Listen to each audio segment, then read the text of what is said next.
Hi, welcome to Variety with John and Anna. I'm John Cancio. And I'm Anna Hall. Anna's here, and we have a special guest with us today, guest co-host, and she's been with me before many times. One of my favorite people in the world. We've got Corbie Mitleid. Woo! Thank you for being here, Corbie. Welcome to the show. Oh, this is a treat. You know, you always do all the neat stuff in the beginning, and I just get to watch. Now I get to play with it with you. That's really nice. Yes, Corbie's usually a guest talking about her own thing, and she's here today to co-host. So that's what's more fun than that, right, guys? You never know. Exciting. More fun than that. So we have a lot of stuff to talk about. We have a lot of guests, so you don't want to change that dial. And Corbie, before we get into some of the topics that we have, tell us a little bit about yourself. You are a psychic medium, Yes. right? Yes. What I often call the 30-second soundbite. I am a psychic medium. I've been doing this since I was 18. I'm going to be 57 next month. Oh, my God. She looks good for 57. And you look great. Yeah. Two magic words. No children. You got kids out there, can't help you. It is my full-time job, coast to coast and into Canada. I'm in a book series. I have my own radio show. I read 1,500 people a year. I love my life. It's so cool. And you get to travel. I do. That must be a really fun job, Oh, huh, absolutely. Anna, to be able to just be on the road and meet different people Very and just have a good exciting. time. But it's not always glamorous. Last weekend was Wilkes-Barre. Next weekend is Syracuse.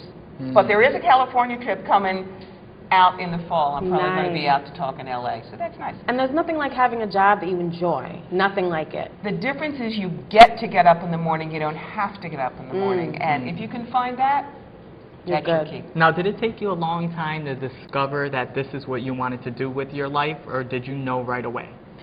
It kind of evolved. I started reading when we were all hippies back in the early 70s. I had tarot for 20 years, and I would read for friends.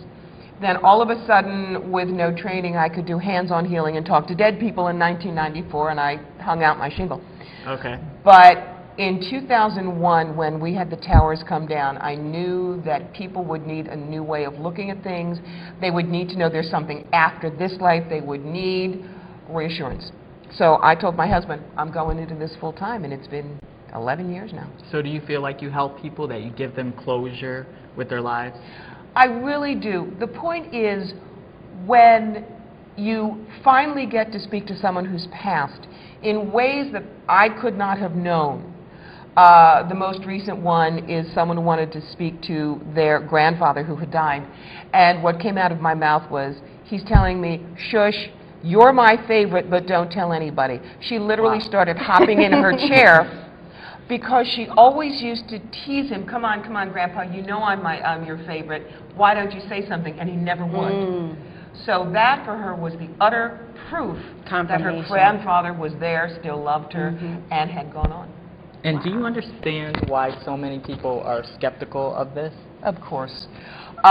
In fact, I actually encourage skeptics because it means you're not going to get railroaded. Always see, is the information useful? Is it something they could not have known? Sometimes it is what we call a verification reading. If I, as a perfect stranger, tell you what you already know about a situation, it doesn't mean I'm a bad reader. It means your own guides are saying, what did you just spend the money for? You know what to do, now go do it. So we're a toolbox, we're not the repairman. We're mentors, we're not gurus. Now, I never really understand how this works, Okay. still, even after all these years. But one of the things is, how does this come to you? Do you hear voices? Do you see pictures? Like, how do you talk to the dead, literally? How do you do that? It can be different ways for different people. With me, I ask for their cosmic dog tags, their full name, who they were to you, the year they died, and how old they were. Example, Jerome Richard Dorkin, my father, who died at age 80 in 2001. Now that tells me nothing about them. Right. But it gets me into the energy, and I literally close my eyes. And one of the things that I get, which not a lot of psychics will, it's almost like charades. Things like, if I feel my hands do this, it's clear the person smoked. If my hand goes in front of my mouth, they probably were intubated in the hospital or they couldn't breathe. This usually means it's an accident. This means it's a heart attack. Once I found myself miming a pool cue, and I said to the girl, what's with the pool cue? her stepfather, who we were bringing in, had taught her how to play pool, and they had a weekly pool date for 5 years. Wow. Do you see how this is much more useful than they're handing you a rose and they love you? Yeah. Now, correct me if I'm wrong. Yes. So this is a feeling that you get. I call it clairvoyant. I can hear voices. Once we make the connection, I move myself aside so that they can literally talk through me. And there was a perfect example. There was a same-gender biracial couple. The black partner had died. The white partner was here to find out how they were. And as soon as I made the connection, what came out of my mouth was, well, if it ain't, and a string of obscenities. Oh my This goodness. is not how I talk.